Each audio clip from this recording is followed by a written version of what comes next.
అందరికీ నమస్కారం. స్కూల్ బస్సుకి ఘోర ప్రమాదం, నలుగురికి తీవ్ర గాయాలు, స్పాట్లో 38 మంది విద్యార్థులు. అసలు వాళ్ళకి ఏం జరిగింది, వాళ్ళు ఎలా ఉన్నారు అన్న పూర్తి వివరాలు తెలుసుకునే ముందు వీడియోని అయితే పూర్తిగా చూడండి. అలాగే సబ్స్క్రైబ్ చేసుకోవడం అయితే మర్చిపోకండి. చాలామంది వీడియోని అయితే చూస్తున్నారు కానీ సబ్స్క్రైబ్ చేసుకోవడం మర్చిపోతున్నారు.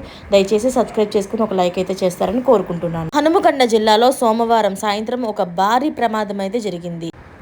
దామేర్ మండలం ఓగ్లాపూర్ సమీపంలో పాఠశాల విద్యార్థులతో వెళ్తున్న బస్సును ఒక కారు అయితే అతి వేగంగా వచ్చి ఢీ కొట్టింది. అయితే బస్సు డ్రైవర్తో పాటు కారులో ప్రయాణిస్తున్న ముగ్గురికి కూడా తీవ్ర గాయాలయ్యాయి.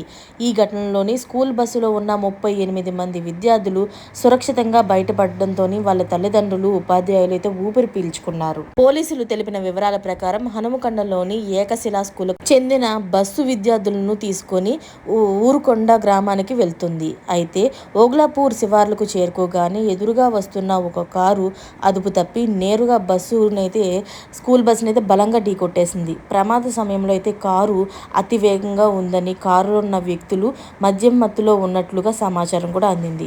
అయితే ఢీకొన్న దాటికి కారు ముందు భాగం అయితే నుజ్జు అయిపోయింది. ప్రమాదం జరిగిన వెంటనే కూడా బస్సులోనే ఉన్న చిన్నారులు అందరూ కూడా పూర్తిగా భయాందోళనలతో కేకలు వేశారు. అదృష్టవశాత్తు బస్సు పల్టీ కొట్టకపోవడంతో విద్యార్థులెవ్వరికీ కూడా ఎటువంటి గాయాలు కాలేదు. స్థానికులు వెంటనే స్పందించి విద్యార్థులను బస్సు నుండి కిందకు దింపారు. అలాగే సురక్షితమైన ప్రాంతాలకు తరలించారు.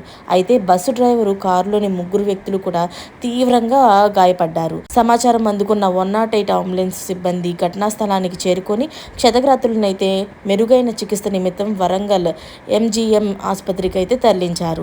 దామేర్ పోలీసులు ఘటనా స్థలానికి చేరుకొని ట్రాఫిక్ను క్రమబద్ధీకరించారు.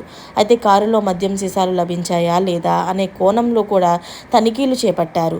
అతివేగం, మద్యం మత్తులో వాహనం నడపడమే ఈ ప్రమాదానికి ప్రధాన కారణమని భావించారు. స్కూల్ బస్సును ఢీకొట్టే ఇలాంటి ఘటనలు పదే జరగడం పట్ల తల్లిదండ్రులు అయితే ఆందోళన వ్యక్తం చేస్తున్నారు. నిందితులపైన కఠిన చర్యలు తీసుకోవాలని విద్యార్థుల తల్లిదండ్రులు అయితే డిమాండ్ చేస్తున్నారు. మరిన్ని లేటెస్ట్ అప్డేట్స్ కోసం ఛానల్ అయితే సబ్స్క్రైబ్ చేసుకోండి. Thanks for watching friends.